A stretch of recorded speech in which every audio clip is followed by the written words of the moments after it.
Sticky inflation in the first quarter is calling into question whether the Federal Reserve will be able to lower interest rates this year. Welcome into Market Shares. I'm Bradley Hoppenstein. And I'm Peyton Spellacy. Speaking on a panel discussion earlier this week, Federal Reserve Chair Jerome Powell said that while inflation pressure has eased in the last year, it hasn't come down in recent months. The Fed doesn't seem confident that inflation is headed toward its 2% target level, and strong job growth is contributing to some big gains. In particular, the CPI was little changed in March. Higher interest rates make borrowing more expensive for anything from mortgages to credit cards. It encourages people to save rather than spend, which in theory helps bring down prices. But it takes a while for effects to be felt, and the risk is that the central bank raises to the point where the economy slows down and tilts into a recession. All right, we touched on it last week, but now is not the time to buy a home. Mortgage rates are now at the highest level of the year and could still climb. They now sit right around 8%, the highest level since mid-November, Peyton. Rates were at their highest in a few were their highest in a few decades last October, causing home sales to come to a halt. Builders jumped to buy down rates for their customers and managed to do better than existing home sellers. Rates then fell through mid-January and held at the mid 6% range, causing a surge in home sales, but they have began to rise again. All right, United jumped 17% on Tuesday after beating earnings and giving a strong forecast for the rest of the year. First quarter revenue was $12.5 billion, which was just more than expected. With that, the airline stock is up over 20% on the week. United also now has a plan to address those ongoing issues at Boeing. It will now only get 61 new narrow-body planes this year after expecting over 100. So what they're doing, the company is going to lease some A321 jets from Airbus over the next few years. For the second quarter, it's looking at earnings between $3.75 and $4.25 a share, which is ahead of estimates. For the year now, United is forecasting between $9 and $11 a share. And unfortunately, American Airlines hasn't been lucky. The airline's pilot union says there has been a, quote, significant spike in safety problems.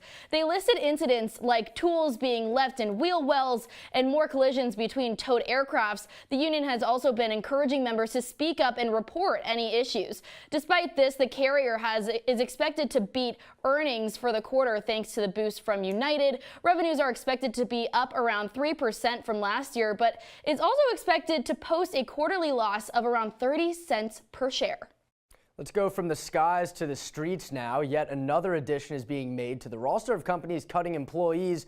This time it's Tesla. They're laying off about 14,000 workers. CEO Elon Musk says they're looking at every aspect of the company as they prepare for the next phase of growth. As we noted a few weeks ago here on Market Shares, Tesla's shares have been tanking in recent months. The company just had what analysts are calling its worst quarter ever. It's down 31% year to date, and this comes as sales growth has slowed down for Tesla as they face not only more competition, but slowing demand for EVs in the U.S.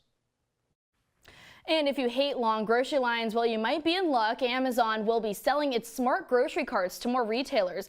They're called dash carts, and they use computer vision and sensors to track what you put in your cart. Some Price Choppers and McKeever's markets in Kansas and Missouri have already been testing this new way of shopping. Dash cart is similar to Amazon's Just Walk Out technology. However, that tech has been taken out of stores and seen more in airports, stadiums, and hospitals. To banking now, Bank of America topped estimates for both profit and revenue on better than expected interest income and investment banking. The bank says profit fell 18% to $6.6 billion and revenue slipped about 1.5%, but both still above estimates. Net interest income is where the surprise was, though. That's the difference between what the company earns from loans and investments and what it pays customers for their deposits. That number was just $14 billion, just above most analyst expectations. Bank of America shares fell a bit earlier in the week after the report, but things leveled out as the week went on. The stock is getting close to its 52-week high now, just under $40 a share. Peyton.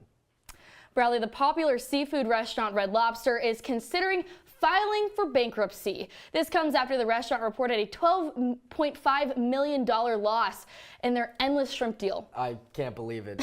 They say they've been finding it difficult to make money with their current leases and labor costs, and now they're trying to figure out how to cut some costs, Peyton. There have also been some recent internal changes at the company as a new CEO was named recently. Luckily, he's known for his expertise in restructuring restaurants on the verge of bankruptcy, so maybe they can stick around a little longer. That's a shame, but to be completely honest with you, Peyton, I've never actually been to Red Lobster. I haven't either.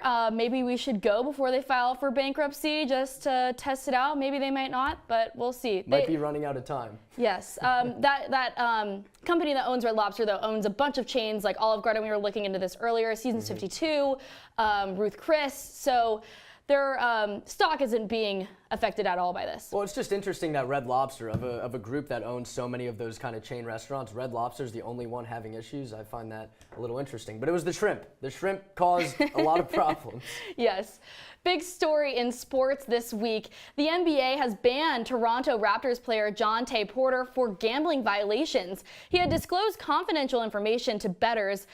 He also limited his participation in at least one game and bet on NBA games while playing in the G League. The investigation was launched back in March after two sports books noticed irregular betting statistics in two Raptors games. Porter also revealed information about his health to a sports bettor. The investigation found that Porter himself placed at least 13 bets on games ranging from $15,000 to $22,000.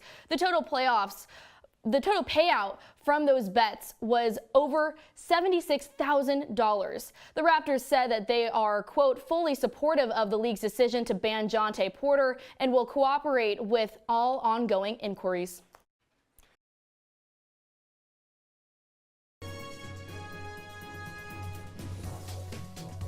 Good afternoon and welcome to Market Shares. I'm Peter Elliott. And I'm Michael Lamort. We are about 15 minutes, Peter, past the closing bell. Let's take a look now at how our major indexes ended this week. Really a great week for the NASDAQ, especially a record high for that index. The other two not so great in the red, the S&P 500 and the Dow Jones breaking 6-week streaks in the green. So great for the NASDAQ, really an incredible year for that index, but the S&P 500 and Dow Jones especially struggling. That's in light of Treasury yields rising and those election-related anxieties we talked about last week. Yeah, absolutely, Peter. You talk about snapping that straight week of winning for the S&P and Dow Jones. That's the first back-to-back losses for them since early August and September. Wow. So, big tech sort of helped maybe level that field out, as we'll talk about in a moment with our market movers. Sure. But the two of them, S&P 500 and Dow Jones, definitely suffering a bit this week. A lot of it having to do with that election anxiety. That's right. Well, let's get back to the NASDAQ here, though. A record high for that index, and one company that really helped to move it to that record is Tesla, a company that has seen so many ups and downs over the last year and change. A great week for a true leader in the EV space, Michael. Yeah, one thing I want to point out, Tesla's doing so good. Maybe it has to do with its recent announcement of Optimus, the Tesla bot. Yeah. It's making waves in headlines. This AI-powered machine as a robot, it's going to help you do your chores. It's going to help you pretty much do anything. Possibly, it might even give you some stock advice. Well, as you see on your screen here, rising up. It'd be great if you get some stock advice. That'd be pretty great. It rose up 22% to $267. It had its best day on Thursday since 2013. A pretty remarkable achievement there for the stock. It's watched so closely in the EV space, and really it has done an incredible job in the last week getting back to the basics with its cars. Of course, it's got that much anticipated, the robo-taxis, the AI innovations like you talked about, but analysts are just really excited about how well they've done in delivery as of late. We'll see, though. We know Elon Musk has a lot of lofty expectations for the future. We'll see if he can actually deliver. We know sometimes he can set high goals and not actually deliver. And again, Michael, this all comes news as there's currently an investigation being undertaken by the National Highway Traffic Safety Administration after recent deaths for its full self-driving capabilities. So we'll see what the future is for those full self-driving cars. But a big week for Tesla indeed here. Yeah, absolutely. Let's move on to our next mover, though. We're talking here about IBM. Now, Peter, a 7% drop for that company you see on your screen there. Actually, even slightly above 7% of a drop for them. There was a lot of discouraging counseling regarding their infrastructure, talking about their AI-powered tools as well. They were underperforming in that software market there, and that's why they're starting to see a decrease in performance there, especially in their stock. You know, one thing that was really hurtful for them was earlier this week they released their third quarter earnings report. They actually did not do as well as Wall Street expected. Right. To look at the numbers here, they were expected to make 15 billion in revenue. That was underperformed by nearly $1 billion. Right. Yeah. Just under the shot of what analysts expected. But still, it's been a great year for IBM. Analysts really been excited about the company, which shares have shot up about 35% so far this year. Its year-over-year growth is better than expected. And the CEO, Arvind Krishna, says the company is also expecting a strong fourth quarter. So a tough week for IBM with reporting lower than expected earnings, but still a lot of optimism related to this company, especially with, of course, AI. Of course, we got to talk about that.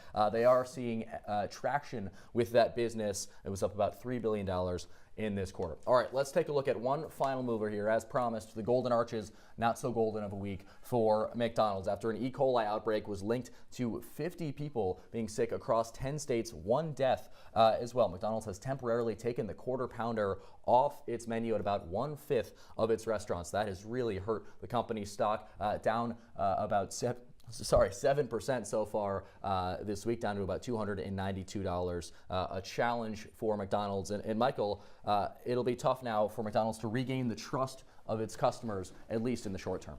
Yeah, absolutely. One thing, let's talk about a timeline here for the company. McDonald's, their former President Donald Trump was at the Golden Arches. He was serving up some fries, and then not too long after that, within probably, I believe it was a day, there was that announcement of the E. coli outbreak. So a lot of attention is surrounding the Golden Arches right now, and obviously that stock performance after it was hitting 52 week highs for the company in its stock. Now it's going down, and a lot of it has to do with that E. coli outbreak. That's right. It had been a great year so far for McDonald's. It had kind of returned to the basics. It had really emphasized its value meal, bringing back customers who had complained about kind of that shrinkflation or inflation we've talked about so much.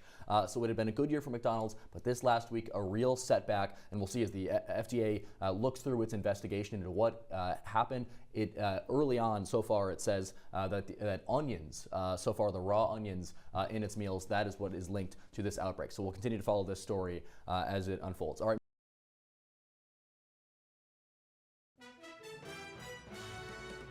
From Citrus TV News, this is a special report.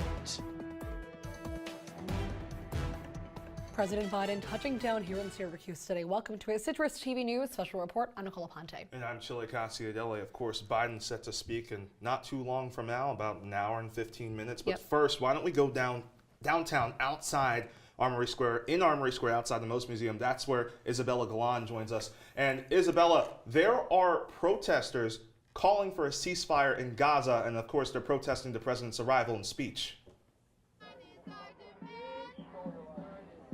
All right, guys. Hey, so I am currently outside of the Museum of Science and Technology.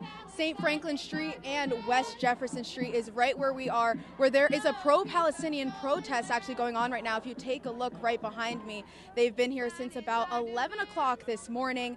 They've really been making sure to make their voices heard. They have signs, banners, chants calling out city officials like Mayor Ben Walsh, as well as even Syracuse University's Chancellor Kent Severud. He was actually standing outside a little bit earlier this morning, but he is now inside along with a lot of other officials. They were even calling out President Biden a little bit earlier, so there's definitely a lot of tension here. But as you can also see, there are some police officers from the NYPD, the SYPD, and even Secret Service. They're standing right over here behind me, making sure the protesters are staying right on the sidewalk, not entering into the street, as these streets behind me have been closed. We're expecting that the streets here that are blocked off are where the motorcade will be bringing Joe Biden to speak inside the museum a little bit later today. We're expecting around 1:45 p.m. But that's all from me right now. We will have more continued coverage later on throughout this special report. Back to you guys in studio. He'll be talking about well, let's that. go right now to the introduction of the President of the United States.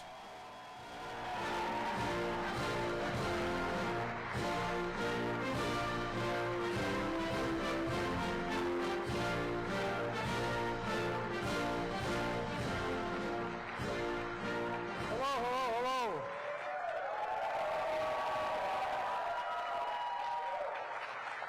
It's good to be back in Syracuse. I fell in love with this place, but I fell in love with a girl before I did that. Come, please all have a seat. Shannon, thanks for that introduction, and thank you for your brothers and sisters in the building trades, what they're doing to help build a future here in Syracuse.